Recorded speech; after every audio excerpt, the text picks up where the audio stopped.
자, 오늘 저는 계시록 22장 16절에서 17절 말씀을 가지고 새 예루살렘의 내용들, 오늘 특별히 계시록 21장과 22장을 말씀을 가지고 새 예루살렘이란 제목으로 이제 마지막 말씀을 나눕니다. 드디어 오랫동안 우리가 신약 성경 마태복음부터 계시록까지 아주 핵심적이고 중요한 내용만 골라서 수요 예배 때 말씀을 나눴습니다. 오늘 2020년이 끝나는 마지막 수요 예배를 우리 계시록 말씀도 오늘 끝납니다. 일단은 지난번에 이어서 그 새 예루살렘이 어떠한 내용이 있는가, 특별히 계시록 21장 23절에 이렇게 기록되어 있습니다. 그 성은 해나 달의 비침이 쓸데없으니 이는 하나님의 영광이 비치고 어린 양이 그 등불이 되심이라. 사실 오늘 말씀에 보게 되면 하나님은 빛이시고 바로 어린 양은 등불이십니다. 그러니까 이 등불 안에 빛이 이렇게 나타나죠. 이 의미는 무슨 뜻인가? 우리 하나님은 그리스도 안에 계십니다. 많은 사람들이 하나님을 보고 싶어 하지만, 만나고 싶어 하지만, 우리 하나님은 어디에 계시는가? 그리스도 안에 계십니다. 그리스도를 떠나서 하나님을 볼 수 있지 않습니다. 하나님은 빛이신데 그 빛조차도 바로 등불이신 어린 양 안에서 나타나는 줄 믿습니다. 특별히 구약 시대에 보게 되면 하나님의 그 성막의 이 마당은 낮에는 해로, 또 밤에는 달빛으로 비침이 있었습니다. 그리고 성수에 들어가면 거기는 등대, 바로 촛대로 그 어둠을 밝혔습니다. 그런데 지성소에는 바로 세상의 인위적인 그런 불이 있을 수가 없었습니다. 거기는 해도 달도 등대의 빛도 없었습니다. 거기는 캄캄한 것 같지만 사실 거기는 하나님이 계셨기 때문에, 빛이신 하나님 때문에 모든 것을 보게 되는 축복이 함께할 줄 믿습니다. 그런데 이 새 예루살렘에 해와 달빛이 필요 없다는 것은 바로 그 새 예루살렘 전체가 하나님의 지성소다. 그것을 우리가 알고 있어야 돼요.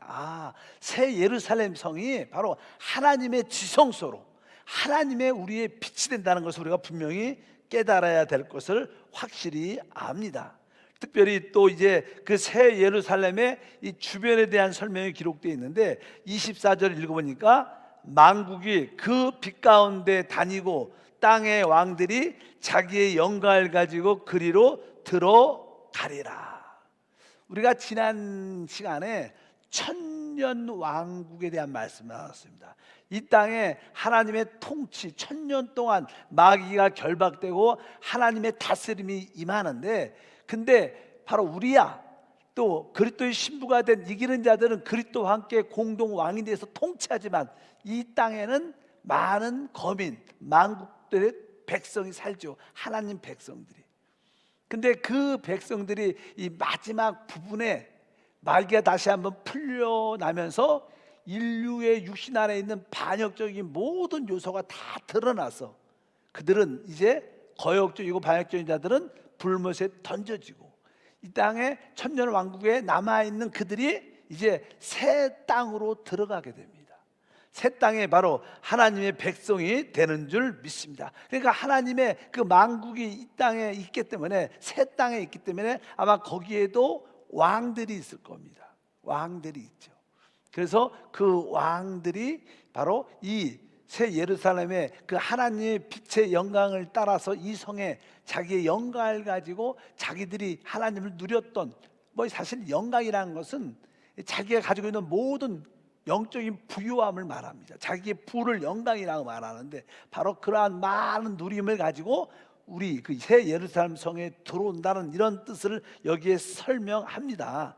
그래서 만국이 그 빛 가운데 다니고 땅의 왕들이 자기 영광을 가지고 그리로 들어올 것이다. 우리는 하나님의 통치하는 왕이지만 또 이 땅의 새 땅에 사는 많은 만국 중에 많은 그 왕들, 인도자들이 바로 이 왕에 들어와서 하나님께 영광 돌린다는 그런 뜻으로 우리가 이해하면 될 것이고, 25절도 한번 읽어보니까 낮에 성문들은 도무지 닫지 아니하니 거기에는 밤이 없음이라 이렇게 말씀합니다. 그러니까 새 예루살렘 안에는 뭐가 없어요?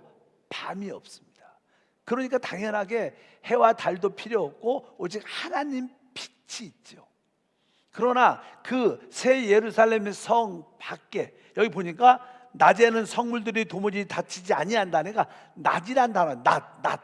거기에 새 예루살렘 안에는 어둠이, 밤이 없지만 그 성 밖에는 낮이라는 게 있다는 거예요.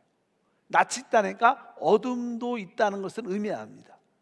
그러니까 일반적인 백성들은 그러한 낮과 어둠이 있겠지만 새 예루살렘에 속한 거듭난 우리들, 하나님의 왕된 우리들에게는 밤이 없다는 거예요. 사실 밤이 왜 있을까? 여러분, 밤이 왜 있을까요? 사실 이제 사람 입장에서 밤은요, 우리가 육신을 가지고 있기 때문에 이 땅에서 아침부터 낮까지 계속 일하고 뭐 하는 것을 하다 보면 사람이 피곤하죠. 그래서 사람에게는 휴식이, 안식이 필요합니다. 그래서 하나님이 사랑하는 자에게 잠을 주셔요. 그래서 나는 잠을 자라고 우리에게 밤이라는 것이 있는데, 이제 우리는 어떻게 됐어요? 다 거듭나고 거듭난 몸, 부활한 몸을 가지고 있어요. 이 부활한 몸은 피곤하지 않죠. 더 이상 우리가 쉴 수도 없고 쉴 필요도 없고 피곤함도 없기 때문에 더 이상 그 새 예루살렘 안에 속하는 안에는 뭐가 없어요? 밤이 없습니다. 우리는 늘 생명으로 충만해서 마음껏 하나님을 섬기면서 최고의 누림을 갖게 되는 그런 시간이 될 것을 확실히 믿습니다.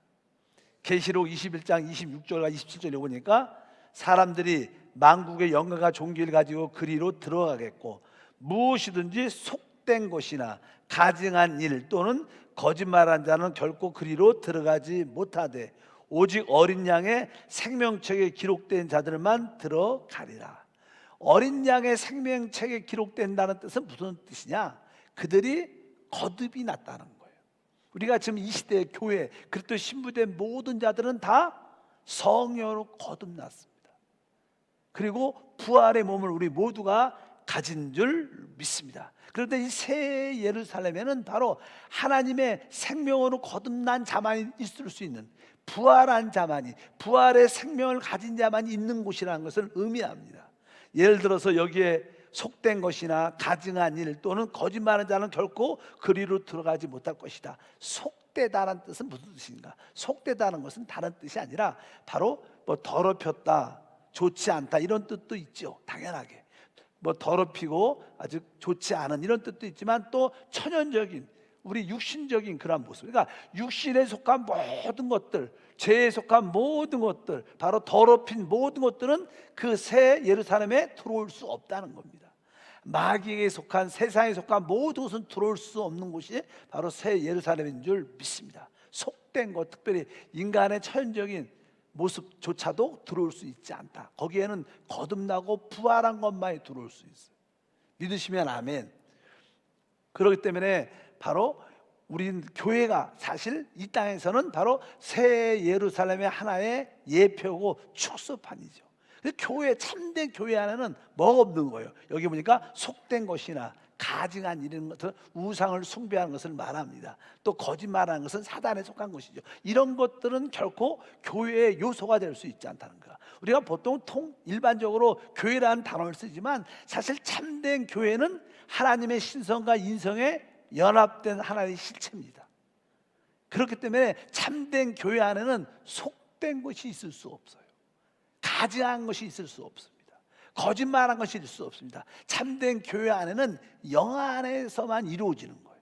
여러분들이 영 안에서 주님을 섬기기를 축복합니다. 우리 인간적이고 세상적이고 바로 또 육신적인 그런 천연적인 그런 요소가 교회 요소에 없어야겠다. 왜 많은 교회들이 분쟁과 시기와 질투와 다툼과 많은 문제가 있는가? 바로 속된 것이 거기에 들어왔기 때문에 그래요. 하나님, 죄에 속한 것, 육신에 속았고 나의 천연적인 그런 모습조차도 다 사라지게 도와주시고 오직 바로 거듭난 영 안에 있고 부활한 것만 있게 하옵소서. 우리 한세교회가 그런 모습으로 나타나야 될 줄 믿습니다. 육신에 속한 것, 또 사단에 속한 것들은 절대로 새 예루살렘의 분깃을 누릴 수 있지 않다, 이렇게 말씀을 드릴 수 있습니다. 그리고 나서 이제는 22장에 계시록 나오죠.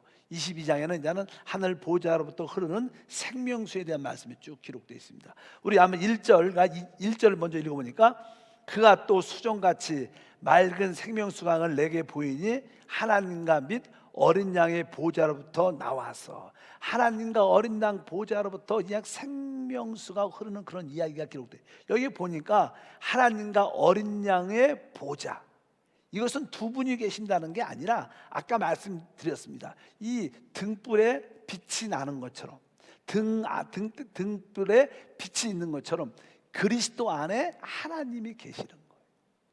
그래서 사실 하나님과 어린 양의 보좌는 사실 한 보좌를 의미하는 줄 믿습니다. 바로 하나님은 그리스도 안에 계시고 그리스도는 하나님 안에 계셔서, 바로 그 보좌라는 것은 바로 하나님의 권위, 권세를, 다스림을 나타내죠.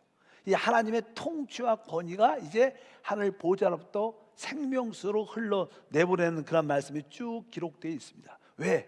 생명수의 강은 어디부터 시작됩니까? 바로 보좌로부터 시작됩니다. 여러분이 심령에 확실한 하나님 보좌가 있으면 거기서부터 무엇이 흘러요? 생명수가 우리 영 안에서 우리 마음을 통하여 우리 육신을 적시고, 우리 적신 그것이 우리 가정에 흘러 모든 것이 살아난 역사가 함께 할 줄 믿습니다. 우리 심령의 보좌가 확실히 세워져야 돼요. 보좌라는 것은 주님의 권위죠. 여러분 심령 보좌에 세워진 하나님의 권위에 순종하고 그 보좌의 모든 것에 기뻐할 때, 바로 보좌가 단단하게 세워질 때 거기서 생명수가 흐른다는 것을 분명히 알아야 됩니다. 여러분, 하나님의 보좌, 하나님의 권위와 함께 늘 교제가 있어야 돼요. 하나님과의 교제가 늘 영 안에 계신 보좌에 계신 주님과 함께 할 때 우리 안에 자연스러운 그 교통을 통해서 생명수가 우리 가운데 흘러 넘치는 줄 믿습니다. 실제로 베드로는 우리에게 이렇게 고백하죠. 너희는 왕 같은 제사장이다. 왕 같은 제사장이다. 그래서 우리는 신분이 두 개가 있죠. 하나는 뭐예요? 왕이요, 하나는 제사장입니다. 제사장은 우리가 하나님을 섬기는 것이고, 또 왕은 권위를 가지고 다른 사람들을 살리고 어둠의 권세를 다스리기 위해서 있는 줄 믿습니다. 그러니까 제사장은 하나님과 관계된 것이고, 왕은 바로 어둠의 악한 자들과 사람들을 통치하게 한 우리에게 주신 하나님의 직분인 것을 여러분들이 아시길 바랍니다. 2절 말씀을 계속 읽어보니까, 길 가운데로 흐르더라. 강 좌우에 생명나무가 있어 12가지를 맺되 달마다 그 열매를 맺고 그 나무 잎사귀는 만국을 치료하기 위하여 있더라. 그러니까 이 하늘 보좌에서 생명수가 흐르는데 길 가운데로 쭉 흐릅니다. 지난번에 우리가 그 성벽마다 동쪽, 우리가 동서남북 모든 이 네 부분에 문이 3개씩 있어서 어떤 문으로 들어와도 그 보좌를 향해서 나선형의 길이, 나선형 얼로 들어와도 이 나선형의 길이 쭉쭉 이렇게 올라가다 보니까 맨 꼭대기가 하나님의 보좌입니다. 그러니까 어떤 동서남북 어디에서 와서도 누가 올지라도 그 문만 통과하면 우리는 다 보좌의 흐름에 접할 수 있고 흐름 안에 있을 수 있고 결국 보좌로 연결되는 그런 축복이 있다는 것을 분명히 아시길 바랍니다. 그래서 여러분들이 이제 구원받고 우리는 여기에 그 길로 가야 됩니다. 아까 말씀드린 길 가운데 흐른다. 길 가운데 우리는 그 한 길밖에 없습니다. 한 보좌, 한 길, 한 흐름. 거기는 모든 것이 하나로 되어 있어요. 그래서 여러분들이 정도, 올바른 길, 그 길로 들어가서 문으로 들어가 그 길을 걷게 되면 거기서 뭐가 있어요? 그 길로 생명수가 흐른다는 거예요. 우리 안에 성령의 임재와 기름붐이 있다는 거예요. 생명수를 느낄 때마다 우리는 하나님의 임재와 기름붐을 느낄 수밖에 없는 거예요. 그러니까 여러분들이 마음 깊은 곳에 성령의 감화 감동, 생명의 흐름, 이런 것을 바로 우리가 지금 생명수의 그 흐를 체험하고 있다는 거예요. 근데 그 생명수의 체험은 어느 때? 여러분들이 그 정금인 그 길을 걸어갈 때 나오는 거예요. 여러분 마음 안에 그리스도가 계십니다. 그리스도를 나의 길로 삼고 그분을 따라 살면 자연스럽게 우리에게 생명이 공급된다는 거예요. 이런 뜻을 여기에 우리에게 설명하는 줄 믿습니다. 여러분에게 내적인 흐름 따라갈까요? 내적인 흐름.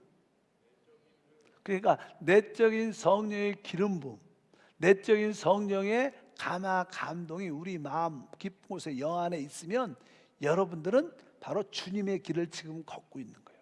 우리가 종종 주님을 위해서 봉사할 때 또 어떤 일을 행할 때 안에 그냥 어떤 메마름, 흐름이 없습니다. 그냥 답답하고 뭐 느낌도 없고 감동도 없어요.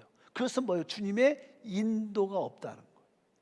어떤 찬양을 고를 때 그 찬양을 부를 때 어떤 감동이 없어요. 느낌이 없어요. 이것은 뭐예요? 내가 고른 거예요. 그러나 내 안에 있는 성령께서 우리에게 그 인도하심을 주신다면, 여러분들이 그 정금의 길을 걸어가고 그분께 인도를 받는다면 당연하게 흐름이라는 게, 생명수의 흐름, 성령의 감화 감동, 성령의 기름 부음이 우리 안에 당연하게 있게 된다. 그래서 많은 사람들이 목사님 내가 하나님의 인도를 받고 있는지 어떻게 알 수 있을까요? 그 참된 하나님의 인도를 받는다는 것은 바로 여러분에게 생명수의 흐름, 성령의 감화 감동 기쁨, 성령의 기름 부음이 있다는 거예요. 그러한 감동이 없다면 우리는 바로 주님의 인도가 아니라 내 뜻대로 가는 겁니다. 이것을 여러분들이 구분할 필요가 있는 줄 믿습니다. 여러분들이 올바른 믿음의 길을 간다면 거기엔 자연스러운 생명의 흐름이 영적으로 우리 가운데 함께 할 줄 믿습니다. 근데 그 흐름은 어디에서? 하나님 보좌부터 흘러나오기 때문에 여러분들이 심령의 보좌에 계신 그리스도께 어떻게 여러분들이 순종적이어야 돼요. 기쁨으로 성령의 기름, 하나님의 느낌에 대해서 우리가 순종적이고 기쁨으로 따라갈 때 생명의 흐름이 있다는 거예요. 많은 사람들은 대부분 우리 안에 있는 하나님 보좌에서 주시는 성령의 감동에 거역적이죠. 많은 사람들은 순종적이지 않죠. 여러분 안에도 종종 많은 경우에 성령께서 이것을 하라 이런 감동과 느낌이 있어요. 근데 우리는 그런 성령의 감화 감동은 하나님 주님 다음에 할게요. 지금은 아무것도 없는데, 시간이 안 되는데, 항상 우리는 그분의 어떠한 교통과 그분의 인도하심에 대해서 조금은 불순종인 것이 훨씬 많죠. 만약에 우리가 성령의 내주하는 성령의 기름 부음에 50%만 순종해도 아마 우리 신앙생활은 확 달라집니다. 여러분들이 한 70% 이상만 순종해도 여러분 생활 속에 생명수의 누림이 함께할 줄 믿습니다. 어쩌든지 하나님 보호자로부터 주시는 그 모든 주님의 원하심에 대해서 순종하면 생명수가 흐른다. 생명수의 느낌을 갖게 된다. 성령의 기름 부음을 체험하게 된다. 여러분들이 그러한 은혜가 있기를 주님으로 축복합니다. 그래서 우리의 안에 있는, 육신 안에 있는 이 반역적인 거역적인 모든 것이 떠날지어다. 우리 반역과 거역적인 그런 육신 안에서 우리에게 죄가 나오죠. 거기에서 불순종이 나오고, 항상 하나님 내가 육신을 따라 행하지 않게 하옵소서, 내가 성령을 따라 삶으로 내 몸의 행실을 죽이게 하옵소서. 그래서 그 영으로 몸의 행실을 죽이면 삽니다. 그러나 몸의 행실대로 따라가면 우리는 반드시 죽는다고 말씀합니다. 여러분에게 그러한 은혜와 축복이 함께 할 줄 믿습니다. 그럴 때 생명나무에서 주는 놀라운 축복과 은혜가 함께 할 줄 믿습니다. 2절 말씀에 다시 한번 읽어보니까 길 가운데 흐르더라. 강 좌우에 뭐가 있어요? 생명나무가 있어 12가지 열매를 맺되 달마다 그 열매를 맺는다. 생명나무에는 12가지의 열매가 있는데 달마다 새롭게 열매가 맺어진다는 거예요. 우리의 신앙생활은 항상 새 노래로 주를 찬양, 새 노래가 중요합니다. 이전에 없던 노래, 새 노래라는 뜻이에요. 그런 찬양이 10,000가지 감사의 찬양이 있는데 거기 가면 뭐 이전에 없던 노래, 그 뜻이 뭐예요? 새 노래라는 뜻이에요. 내가 새롭게 주님을 느낀다는 거예요. 이스라엘 백성들은 40년 동안 날마다 만나를 먹었는데 그 만나는 늘 동일했어요. 우리 신앙은 너무 그렇게 돼, 너무 동일한 것만 맨날 먹어서 안 돼요. 우리는 주님에 대해서는 날마다 새로움이 있어야 돼요.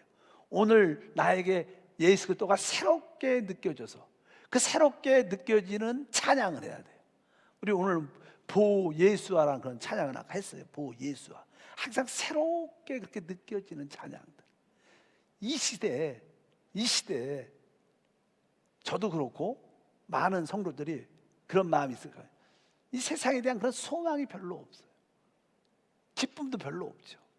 뭐 가지 말라, 나가지 말라, 뭐 하지 말라. 우리 특별히 우리의 최고의 축복은 예배인데 우리는 같이 모여서 같이 찬양하고 춤추면서 주님을 기뻐하고 그분의 말씀을 선포하면서 그 말씀으로 행복을 누리는 사람들인데 뭐 모이지 말라 막 가급적으로 막 이렇게 하다 보니까 많은 어떠한 억울함도 있고 답답함도 즐거움이 상실되죠. 그럴 때 우리의 가장 최고의 즐거움이 무엇일까? 그것은 사실 주님의 다시 오심을 기뻐하는 거예요. 근데 보 예수하는 그런 노래죠. 성령과 신부가 말씀한다. 주여 오시옵소서, 이런 뜻입니다. 주님이 오시기를 성령과 신부가 간절히 바라는 겁니다. 사실 하나님의 역사는 이 중동의 중심으로 이루어지는데 그 이스라엘 젊은 청년들과 또 팔레스타인 젊은 청년들, 중동의 청년들이 사이가 안 좋죠. 근데 그런 청년들이 아까 이렇게 설명을 했죠. 바로 어떻게 우리가 하나가 될 수 있는가? 그리스도 안에서 그리스도의 다시 오심을 사모할 때 우리는 진짜 하나가 되고 우리의 모든 슬픔과 아픔들을 다 기쁨으로 즐거움으로 승화시킬 수 있어요. 주님의 다시 오심에 대해서 계시록이 오늘 본문 말씀에도 그렇게 있었습니다. 성령과 신부가 오라 하신다고 말씀하는 그런 놀라운 은혜의 축복인데 항상 새로움이 있어야 돼요. 그리스도에 대한 새 열매를 먹기를 축복합니다. 여러분 입술에도 달마다 새로운 노래, 찬양이 있기를 축복합니다. 이렇게 말씀을 쭉 합니다. 그래서 우리 주님은 풍성하기 때문에, 근데 여기 뒤에 보면 끝에 어떤 말씀이냐면 달마다 그 열매를 맺고 그 뒤에 보니까 그 나무 잎사귀들은 어떻게 됐어요? 만국을 치료하기 위하여 있더라. 만국을 치료하기 위해 그 생명나무의 잎사귀를 가지고 만국을 치료하기 있다는, 아까 말씀드렸습니다.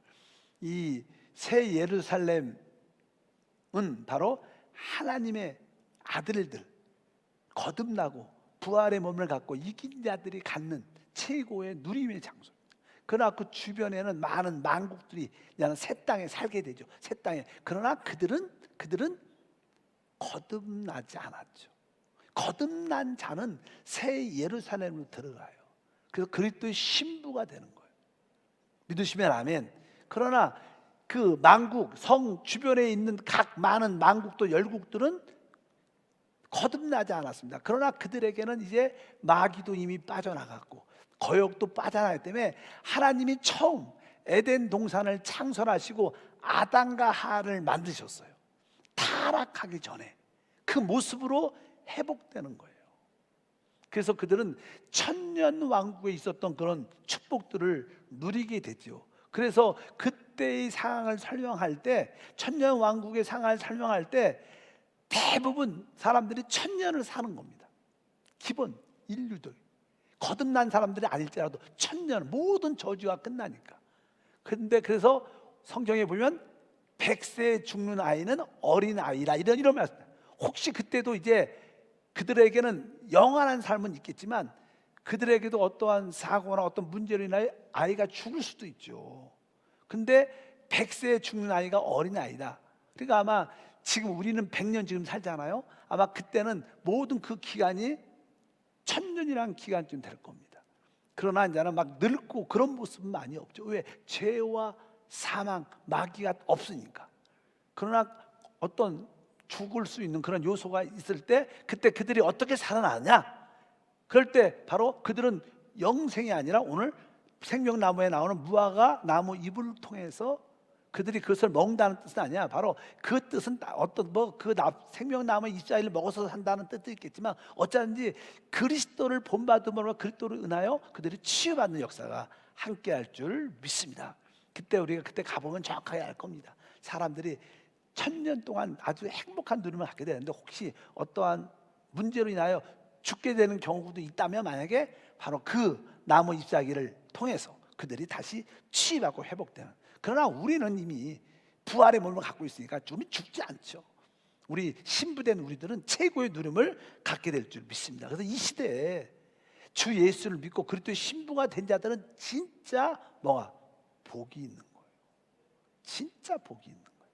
또 그것은 유대인들 제사장들과 또 다른 거예요. 또 아까 그 천년왕국 끝나고 이 땅에 사는 많은 백성들과 또 다른 수준이 다른 거예요. 우리는 영원토록 왕노타는 축복을 우리가 갖게 되는 역사가 함께할 줄 믿습니다. 이제 그 새 예루살렘에 속한 모든 구속받은 자들은 진정한 축복을 받게 되죠. 우리들인데 우리는 어떠한 축복을 받는가? 새 예루살렘에서 다시 한번 말씀합니다.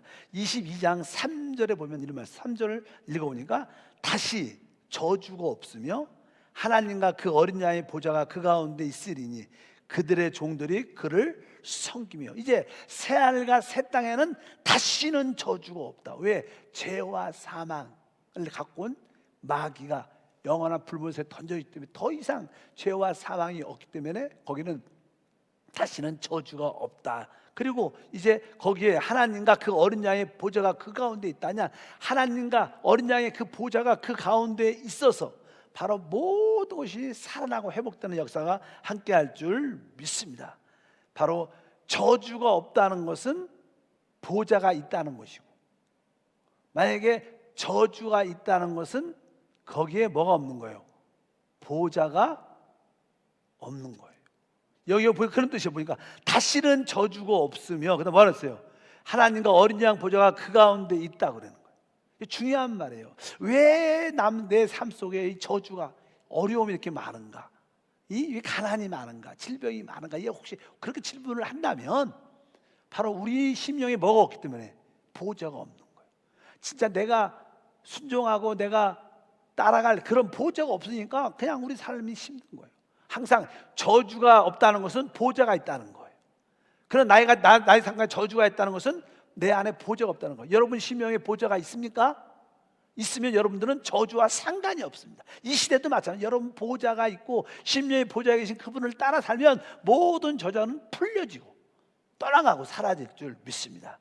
바로 그곳에는 저주가 없는 축복, 또 하나님 보좌를 누리는 축복이 함께 계시고 그들의 종들이 그를 하나님과 어린 양을 섬길 것이다. 4절을 보니까 그의 얼굴을 볼터이요 그의 이름도 그들의 이마에 있으리라. 새 예루살렘에서는 우리 모두가 하나님과 그 어린 양을 섬긴다는 거예요.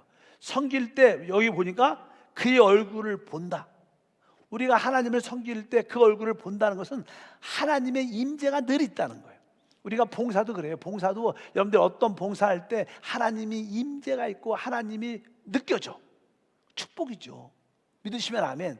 어떤 사람은 봉사해도요 그 하나님의 임재, 하나님의 얼굴이 느껴지지가 않아. 그건 잘못된 봉사죠. 그래서 우리가 하나님을 제대로 봉사하니까 하나님의 얼굴을 보는 거예요. 하나님의 임재를 가득 느끼는 거예요. 하나님을 제사장으로 섬길 때마다 하나님의 얼굴이 보이고 하나님의 함께하심이 느껴지니까 그 기쁨이 충만해지는 거예요. 어차피 여러분들의 모든 섬김에 하나님의 임재, 하나님의 얼굴을 보기를 축복합니다. 그 뒤에 보니까 그의 이름도 그들의 이마에 있으리라. 바로 우리의 이름도 그의 이름은 하나님의 이름이죠. 하나님이 우리 이마에 있다는 그 뜻은 무슨 뜻입니까? 바로 우리가 진짜 하나님의 것이다. 여기에 이렇게 하나님 딱 써서 내가 누구 거래가 하나님 거라는 거예요. 믿으시면 아멘. 그러니까 이마에 이름이 있다는 것은 바로 그 사람이 섬기는 그 사람들이 다 하나님 소유라는 거예요. 최고의 축복이 하나님이 우리의 소유고 우리가 하나님의 소유다. 이러한 축복을 그 새 예루살렘에서 마음껏 누리는 최고의 기쁨과 희열이 아닐까. 저는 이것을 꿈꿉니다. 하나님을 섬기고 그럴 때마다 하나님의 임재, 하나님의 얼굴을 보고 또 주님께서 너는 내 소유니라. 그렇게 하면서 주님이 기뻐하시는 그런 최고의 안식과 누림을 갖는 것이 얼마나 행복한 것을 여러분들이 아시길 바랍니다. 여러분들이 지금 내가 합당하게 하나님을 예배하고 봉사하고 있는가 어떻게 알 수 있어요? 하나님의 얼굴이 보여줘야 하고 하나님의 너는 내 것이라 이런 감동이 있어야 돼요. 여러분들이 그러한 감동과 은혜가 있기를 바랍니다. 그리고 5절 읽어보니까 다시 밤이 없겠고 등불과 햇빛이 쓸데없으니 아까도 말씀드렸죠. 거기는 다시는 밤이 없습니다. 우리는 부활의 몸, 또 이렇게 거듭났기 때문에 더 이상 우리는 피곤하고, 우리는 이 땅에서 좀 일 좀 하면 저녁 되면 피곤하다, 좀 쉬었으면 좋겠다, 그런 게 있는데 다시는 저주가 없어요. 우리는 24시간 영원토록 섬겨도 새심이 팍팍팍팍 나가고 그 기쁨이 계속 쏟아나는 진짜 행복한 은혜가 있을 것입니다. 여기 보니까 그렇게 말씀하고, 등불과 햇빛이 쓸데없으니 이는 주 하나님이 그들에게 빛이심이라. 그들이 이제 어떻게 해요? 세세토록 왕노릇할 것이다. 그러니까 새 예루살렘에 속한 우리들은 주님과 함께 어떻게 해요? 세세토록 왕노릇하는 영원한 축복을 갖게 될 것이다. 이것이 바로 새 예루살렘에 들어간 사람들의 모든 축복인데, 바로 누가? 교회가 들어가는 거예요. 교회에서 이기는 자들이 들어가죠. 다 변화되고 구속받고 변화돼서 하나님과 하나 된 그들이 다 이러한 최고의 축복, 다시는 저주가 없고, 아멘. 바로 거기는 더 이상 하나님이 우리를 비춰주셨기 때문에 해와 달빛도 필요 없고, 바로 그분이 바로 우리의 모든 것이 된다는 그런 은혜와 축복이 함께할 것을 믿습니다. 이런 이야기를 쭉 들어보면 이게 무슨 뜻인가? 그 새 예루살렘 안에서는 바로 우리의 필요한 모든 것이 하나님 자신이라는 거예요. 진짜 하나님이 우리의 필요의 모든 것이 돼서 우리의 공급이 된다는 거예요. 그분이 모든 것을 채워주시고 공급해 주시고, 우리만 만족하는 게 아니라 하나님도 만족하는 놀라운 역사가 함께할 줄 믿습니다. 그런데 여러분들이 기억해야, 그래서 그 새 예루살렘에 들어가면 어디? 그 진주문을 통해서 들어가는 거예요. 진주문. 아멘. 그 진주문은 무엇입니까? 죽음과 부활을 통해서 거듭나야 된다. 지난번 말씀드렸죠. 조개에다가 이렇게 어떤 모래가루 같은 것이 딱 들어가면 이게 그냥 죽음을, 그러니까 이게 속살에 닿으니까 아프죠. 그러니까 계속 그 모래에다가 분비물을 톡 덮어다는 거예요. 그러니까 그것은 죽음과 부활을 통하여 우리가 진주문을 통과하게 되는 거예요. 그래서 우리가 거듭나는 것이죠. 우리가 침례와 바로 성령을 통해서 우리가 진주문을 통과할 때 그 안에 하나님의 백성, 하나님의 아들들에서 누리는 최고의 축복이 우리 가운데 함께할 줄 믿습니다. 사실 지금 새 예루살렘을 설명하고 있잖아요. 근데 인간의 말로 이것을 다 표현하기가 어려운 거예요. 사도 요한은 직접 그것을 받고 성령의 계시로 그것을 다 기록했지만, 우리는 또 그렇게 직접 봐서 기록한 사도 요한과 말씀을 대하고 읽는 우리하고는 또 언어의 장벽도 있어요. 그래서 제가 여러분에게 설명할 수 있는 것은 한 부분밖에 안 되죠. 그러나 이러한 놀라운 역사, 저는 뭐 개인적으로 제가 이렇게 말씀을 전하지만, 말씀을 전하면서도 그 새 예루살렘의 어떤 구조나 그 내적인 상태나 모습이 느껴져요. 어쩌든지 말로 표현할 수 없지만 진짜 좋은 곳이야. 하나님과 하나를 되는 그 놀라운 신비의 역사를 여러분들이 누리시길 주님으로 축복합니다. 제가 여러분들한테 그런 얘기를 안 했지만 우리 교육자하고 그런 얘기를 한번 했어요. 요즘에 넷플릭스에서 유명한 방송 중에 하나가 자연에 대한, 그 중에 문어 선생님이란 그런, 그거 한번 보시면요, 그 어떤 문어와 어떤 해양 학자 박사와 친밀해져. 어디 바닷속에 사는 문어하고 사람하고 이렇게 친밀해지는 거예요. 그래서 그 사람이 그 문어 집에 가까이 가서 계속 일주일, 2주일 동안 계속 쳐다만 봐요.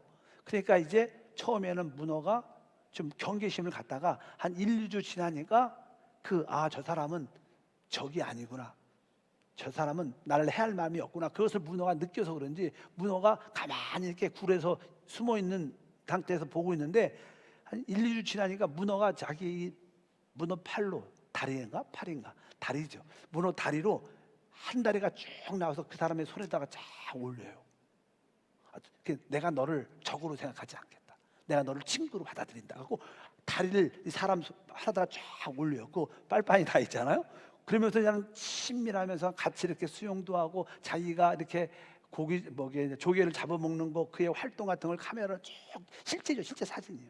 그건 나중에 보면요, 마지막 장면에 보면 그 문어가 막 많은 물고기에게 춤을 추다가 나중에는 그 사람 가슴에 가슴에 문어가 쫙 달라붙어.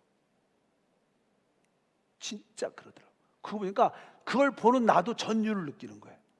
이 자연에 하나님 만든 모든 피조물과 이 사람과의 어떻게 연합, 하나됨을 서로 느끼는 거예요. 그러니까 이 박사가 너무나 전율과 감동을 느끼는 거. 아마 문호도 그런 느낌이 있었으니까 그 사람 가슴에 쫙 달라붙어 있는 거예요.